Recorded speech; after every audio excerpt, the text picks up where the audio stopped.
So this trip, like many others we've done, the model we use to fund the trip is invite people to come on board. And we divide the costs of the charter by the cruise seats available, and we get some amazing people.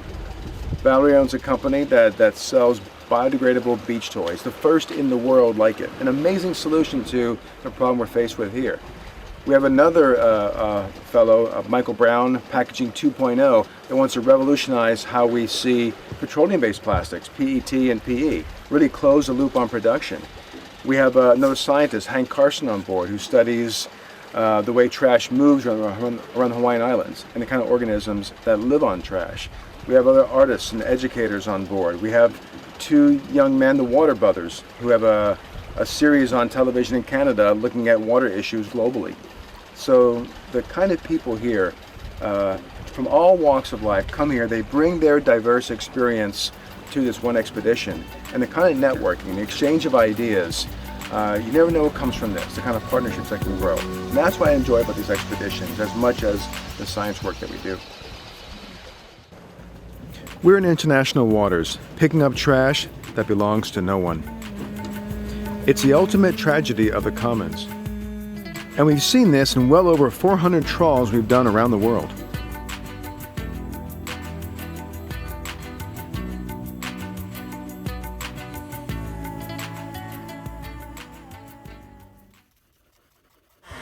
So this sample we collected with the manta trawl, that's a trawl with the two wings, the floating wings.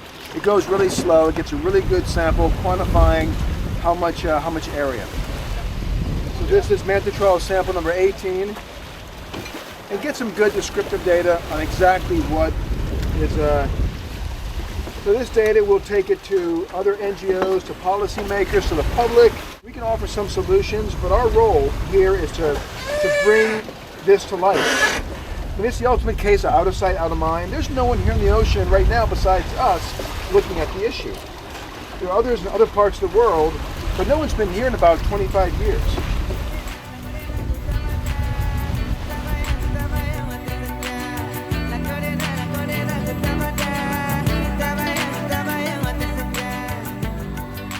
So I think it's very relevant to know, what happens if animals eat plastic, because it's already happening to the petroleum-based stuff. And you find polyethylene, polypropylene inside hundreds of different species, and I'm sure likely billions of individuals. And all the world's oceans, all the fish that are consuming plastic fragments, and the birds eating it. So I'd be curious to know, like your product, if one of your beach toys washes out to sea, a bird might likely, consume a piece of that.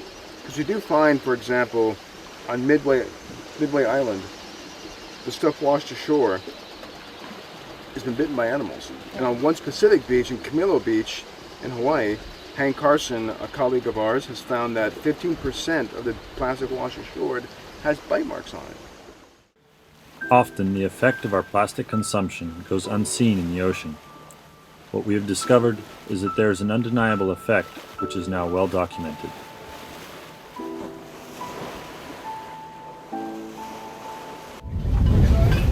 Starboard.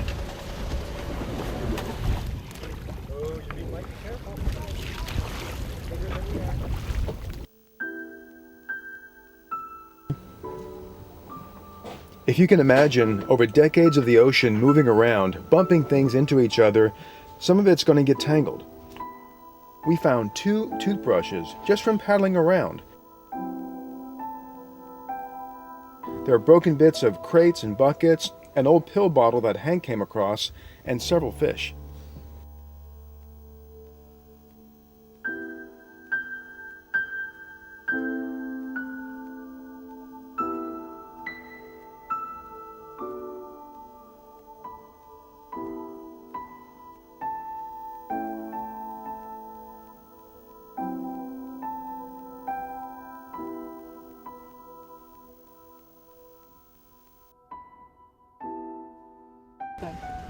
Look at that edge. Oh yeah, looks more like a tear to me.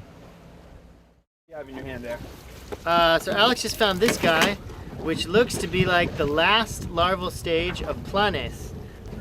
I'm on a roll, Hank. You are on. So what Hang on, something else. Hank?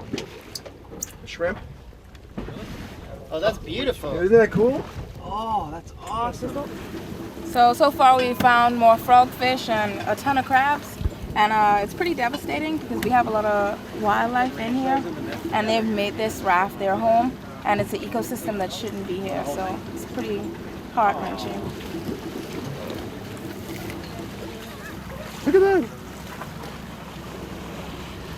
Okay, that's our third toothbrush we found inside this. We found toothbrushes, we found bottles. Here's a fragment of a bottle. What is that? There's a melted blob of plastic. This is how many communities around the world are dealing with the issue by just burning trash. That's a melted blob. So now, this is obviously fishing net. A lot of fishing net, fishing line, and rope. So you might think it's the fishing industry that's causing most of this debris at sea. That doesn't account for a lot of it. There's a bias towards fishing gear though, because it's designed to last out here. The fishing floats, the fishing nets, they're made to last in the sea. But go to the beaches of the islands in the Gyres, like the Hawaiian Islands, go to Bermuda or Mauritius, Galapagos or Easter Island, and you'll find tons of commercial products wash ashore. So to say that it's all the fishermen that are polluting the oceans is not really correct. For me, this part of the trip is the central focus, trying to describe the community of animals that live on drifting plastic, or in this case, drifting nets.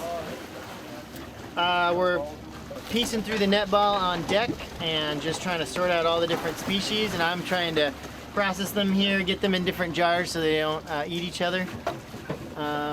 So, man, a variety of things. I don't know if you've already shot these frogfish. There's 4 of them so far in there. This shrimp is quite beautiful.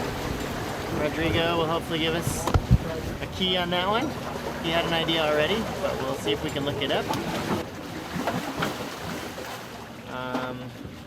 These anemones are pretty beautiful. They're extruding bright pink acanthia. That will give us a clue as to who they are. We'll key them out in a minute. And then this is a Pugetia, another coastal crab that would not normally be able to survive without some sort of a habitat like the net ball. Okay, we're getting something new in real quick. Oh yes, Middleus, a mussel. Also not an open ocean. So this is like a floating island of creatures, large and small, making their way across the Pacific. So we're here just recording what we see, bringing this to light and hoping to see some real positive decisions made about what happens next. Remember, what we do on land has an impact on the ocean. Everything flows to the sea.